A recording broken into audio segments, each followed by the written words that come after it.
Most people spend their entire lives trying to become smarter. They read more books, watch more videos, memorize more information, yet they continue making the same mistakes, having the same arguments, and reaching the same disappointing conclusions. So here's the question: what if intelligence was never the real problem? What if the quality of your life has far less to do with how much you know, and far more to do with how you think?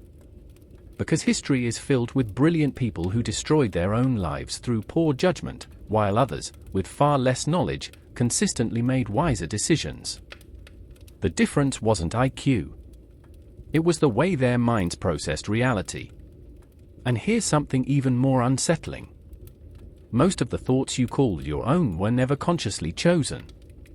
They're automatic reactions shaped by emotion, habit, social pressure, and unconscious assumptions. You don't notice them because they happen too fast. Your mind reaches a conclusion and only afterward begins inventing reasons to defend it. But here's where everything changes. For more than 2,000 years, philosophers asked a question that almost nobody asks anymore. Not what should I think? But how should I think? That single shift transformed philosophy from the search for knowledge into the search for clarity. And once you understand the difference, you'll begin to notice something fascinating. Most bad decisions are not caused by bad intentions, they're caused by bad thinking. So this video isn't about becoming more intelligent. It's about something much more valuable. It's about learning to observe your own mind before it deceives you. Because the highest form of thinking isn't thinking faster. It isn't winning more arguments. And it certainly isn't knowing more facts. It's becoming capable of questioning the very process that creates your thoughts. And once you learn to do that, you'll never look at your own mind the same way again. Let's begin with an uncomfortable truth. Most people don't actually think. They react. That may sound arrogant at first, but stay with me, because the distinction is incredibly important.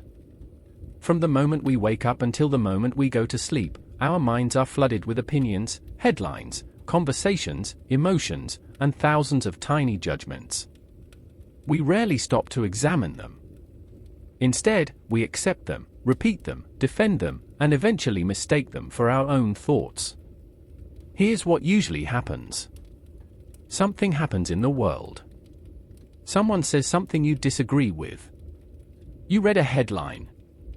A friend criticizes you. A politician makes a speech. Within seconds, your brain has already produced an emotional reaction. Only afterward does your reasoning begin, and not to discover the truth, but to justify the conclusion you've already reached. Most people don't use reason to find the answer. They use reason to defend the answer they already wanted. And that's the trap. Imagine someone reading a news article. Before reaching the second paragraph, they've already decided who's right and who's wrong. Every sentence that supports their opinion feels convincing. Every sentence that challenges it feels suspicious. They're no longer searching for truth. They're searching for confirmation. Now think about an argument with a friend. The other person is still speaking, but you're no longer listening. Instead, you're silently preparing your next response. You're not trying to understand their position. You're simply waiting for your turn to attack it. Sound familiar? This pattern is so common that most people never notice they're doing it. They believe they're thinking logically, when in reality they're moving through a chain of automatic reactions, emotion first, justification second. But philosophers notice something extraordinary. They realize that if you want better conclusions, you can't simply collect more information. You have to change the machinery that produces your conclusions in the first place. And that raises an even more interesting question. If this is how most minds operate, then what does genuine thinking actually look like? If that's how most people think, then how does a philosopher think? Surprisingly, the difference isn't intelligence. A philosopher isn't someone born with a superior mind. More often than not, they're simply someone who refuses to trust their first conclusion. Before accepting an idea, they slow the process down. They create a gap between what they feel and what they decide to believe. Imagine hearing a statement you strongly disagree with. Most people immediately ask, "How can I prove this person is wrong?" A philosopher asks a completely different question: "Why do I believe they're wrong? And what evidence would make me change my mind?" That single change transforms the entire conversation. This is where genuine reasoning begins. Instead of moving directly from an event to an opinion, the philosopher inserts something most people skip entirely: questions. Is this actually true? What evidence supports it? Could there be another explanation? Am I reacting emotionally? The goal is no longer to defend an opinion. The goal is to understand reality as accurately as possible. And this leads to one of the greatest discoveries in the history of philosophy.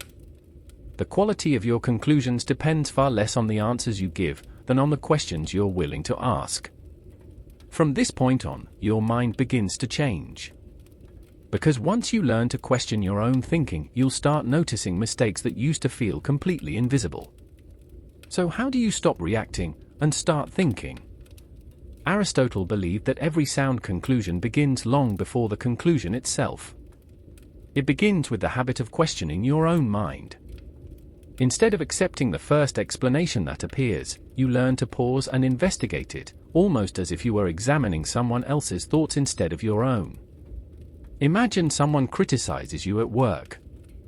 The automatic mind immediately jumps to a conclusion: they don't respect me. But a trained mind refuses to stop there. It asks, what evidence do I actually have? Could there be another explanation? Am I confusing a feeling with a fact? Suddenly, what seemed obvious becomes uncertain, and uncertainty is often the first step toward wisdom. This simple habit changes everything. Instead of collecting reasons to defend your first impression, you begin collecting reasons to challenge it. Ironically, the strongest thinkers aren't the ones who are always certain. They're the ones who are most willing to test their own certainty. And this reveals something most people never realize. The mind doesn't become stronger by winning arguments. It becomes stronger every time it catches itself before making a mistake. That's the moment when thinking stops being automatic and becomes intentional. One of the greatest mistakes the human mind makes is confusing facts with the stories it creates about those facts. The fact is simply what happened. The story is the meaning your mind immediately attaches to it. And most of the time, we never notice the difference.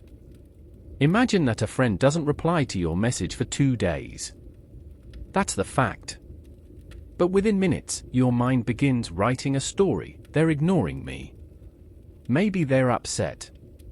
Maybe I said something wrong. None of those thoughts are facts. They're interpretations. Yet we often react to them as if they were reality itself. This habit affects every part of life. A mistake becomes I'm a failure. One criticism becomes nobody respects me. A single disagreement becomes this relationship is over. The event remains small, but the story grows larger and larger until it completely replaces the facts. Philosophers trained themselves to interrupt this process.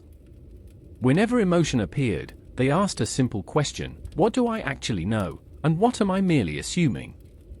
That question forces the mind to separate observation from imagination, and once you learn to make that distinction, you'll realize how much unnecessary suffering is created not by reality, but by the stories we tell ourselves about reality.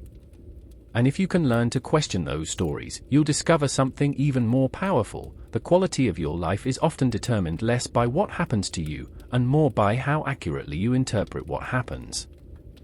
Most people build their lives on opinions. Philosophers build theirs on principles. At first, the difference seems small, but over time it changes everything. An opinion is often nothing more than a conclusion tied to a particular moment. It changes with emotions, with trends, with the people around us. A principle is different. It's a rule that remains true even when the situation changes. Instead of asking, "What do I think about this?" a philosopher asks, "What principle should guide my thinking here?" Imagine two people facing the exact same problem. One asks, "How can I win this argument?" The other asks, "What is the most truthful conclusion I can reach?" The first is trying to protect their ego. The second is trying to protect reality. From the outside, both are having the same conversation. Inside their minds, they're playing completely different games. This is why philosophy feels so timeless. Principles don't expire when society changes. The principle of seeking evidence before making a conclusion is just as valuable today as it was in ancient Athens. The principle of avoiding contradictions is just as useful in a family discussion as it is in a scientific paper.